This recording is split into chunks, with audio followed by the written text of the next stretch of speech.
I got my little friend here, my little Jay. I made this little buddy of mine about maybe 2 years ago. It's pretty late. I had some gummies. On today's episode, another story time when I witnessed a man choking a woman downtown LA. I beg your pardon? We are seeing people doing horrendous things in public and broad daylight. Assault to murder. I couldn't believe what I was seeing. My friend at the time was living in a loft apartment downtown LA, right across the street from the Staples Center. It was a great time to visit. I heard all this commotion. I'm able to open up her window and I look down and this is what I see.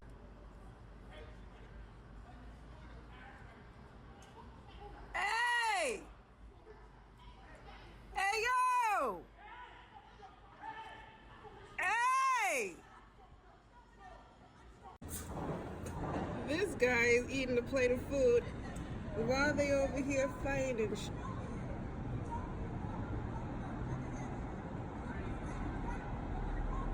The fuck? The fact that he was bold enough to do that in broad daylight, downtown LA, in the middle of the street, assaulting a woman with his hands around her neck. And then you have homeboy in the army fatigue eating Chinese food, whatever the hell he was eating, and just enjoying the show. You can't make this up. It looked like a Mad TV sketch. And the men that were walking by and not stopping, they were all businessmen, not doing a damn thing about it. That ain't got nothing to do with me. I want to know what that car ride was like. The whole point of this video is to ask a question. What would you do if you seen that? What would you do if you seen a man assaulting another woman in broad daylight at nighttime? It doesn't matter. But if you are a witness to something like that and no one is interfering, but you can see the danger or the potential danger that a woman is in, would you go and step in or would you stand back and just call 911, get some help? I was on the top floor, so I couldn't do anything about it. All I could do was shout. I didn't shout right away because I'm thinking like maybe somebody's gonna like interfere. No one interfered. Why? So I'm like, hey, hello, just so I can get someone's attention. But then I pan my camera. The guy in the army fatigue that was eating food and watching the show, that man was standing outside of a recruitment center. Bitch, you better be joking. You want to serve your country but not serve the people by interfering, by even saying, hey.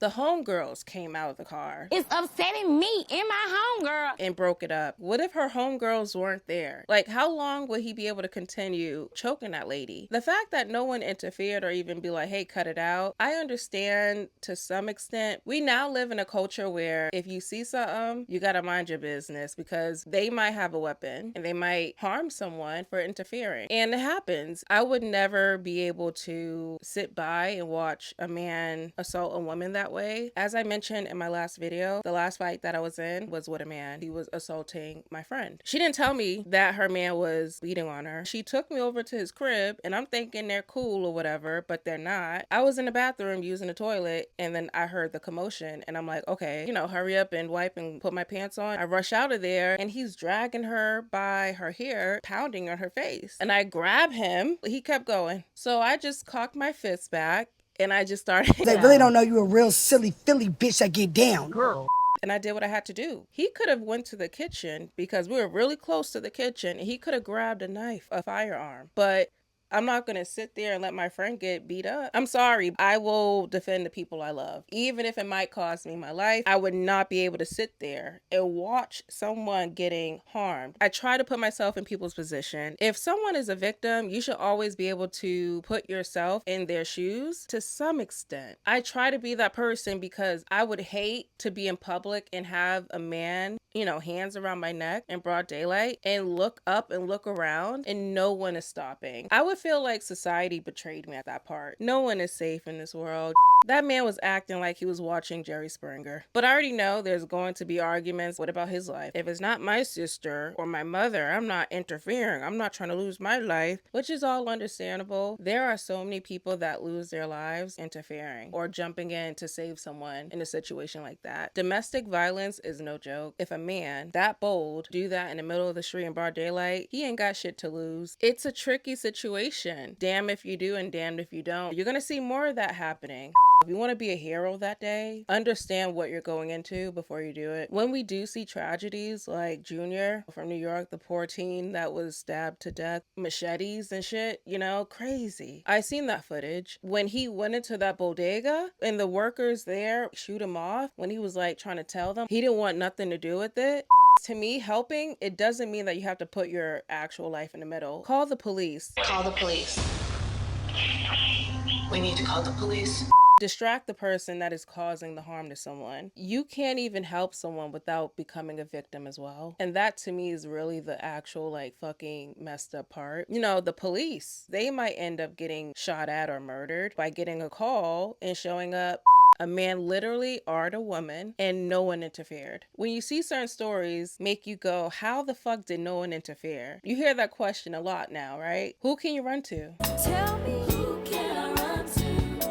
She might have did something. He might have said something. They might have deserved it. People pick and choose, of course. How are you mad that someone put their life at risk to save another person, even if they lost theirs? Because to me, it just shows that like humanity is not dead. There are people that are willing to save other people, even if it means risking their lives. That's some shit you don't hear often. So when stories like this happen... Tonight, this 10-year-old girl is back home in Greensboro after a rip current nearly took her life.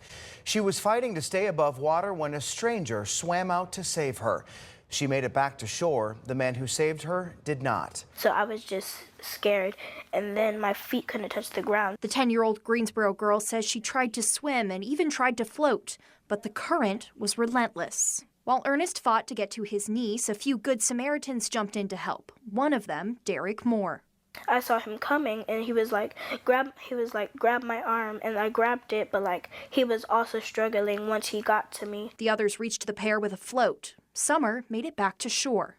Derek did not. He saved my life because I didn't have to go back out there. It certainly saved my niece's life. He just became a hero to us all. Summer says she knows exactly what she would tell her rescuer if she could.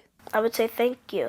I really owe my life to you. The man who saved Summer was an elementary school teacher in Atlanta. Derek Moore leaves behind 4 children who are understandably heartbroken. It's like, even with saving this little girl, he would have did it 100 times over.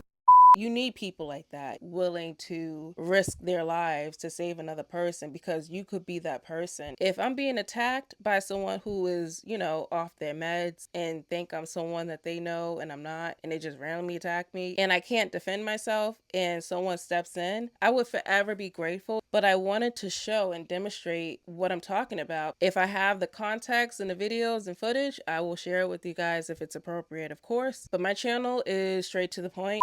Thank you for watching. I'm going to bed. I had a very long day, a really good day. I took my nephew and my mom to Dave and Buster's. We had a good time. I'll see you guys in the next video. Thank you for watching. Have a good night, you guys. Thank